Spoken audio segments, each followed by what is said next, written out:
Hello everyone, welcome back. In this video, we are going to see verifying the validity of an IP address. So let's consider a scenario where we have several scripts that obtain an IP address from the user input. But some script users have been complaining that when they make typing error, the script generate the error and it stop working. So to avoid this, instead of allowing the user to fix the issue, we will, improve the script by, writing some code so that it will verify the validity of an IP address based on its pattern and the value in each octet. So the script that we are going to use in this video will be, kept here.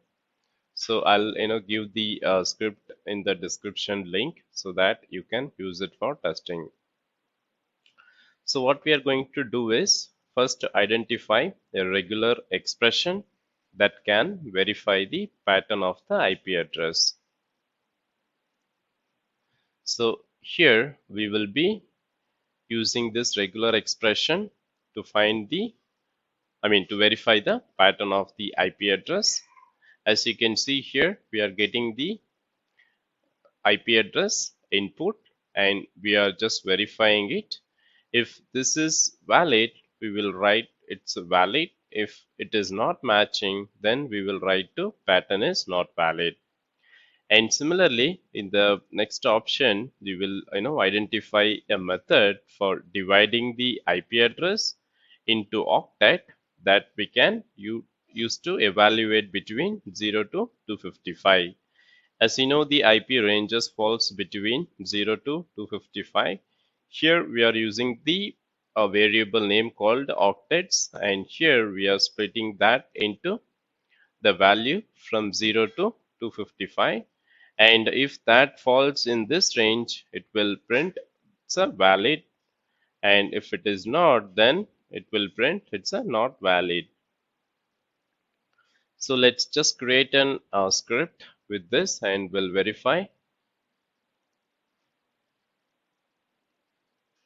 I'm just going to copy it and put it in my documents, and I'm going to rename.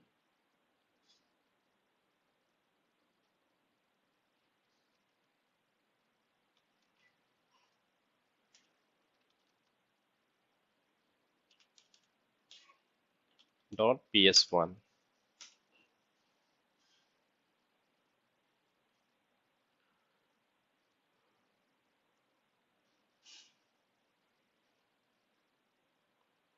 Okay, now let me go to this path.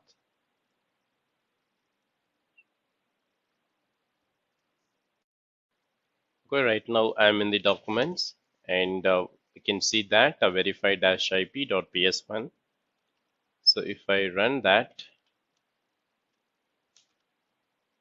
it's asking to enter the IP address. So let me see what is the IP from this computer.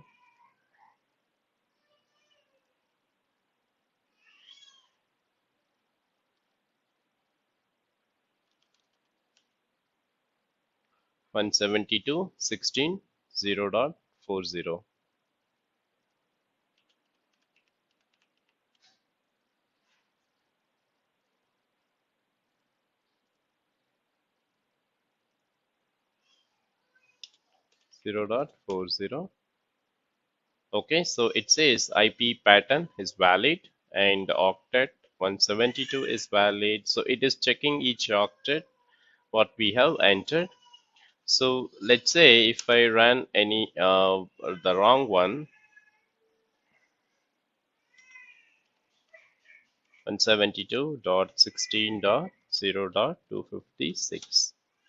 So here the pattern is valid, but the octet is not valid because it's going beyond the range that we have specified, which is between 0 to 255. So when you have multiple script where you need to obtain the input for the IP address, you can have this session to verify if the IP that has been entered is valid, so that it will move on to the next step. In case if this is going to fail, then the entire script will stop and you will not be able to run it. So that's it in this video, and we will see in the next. Thank you.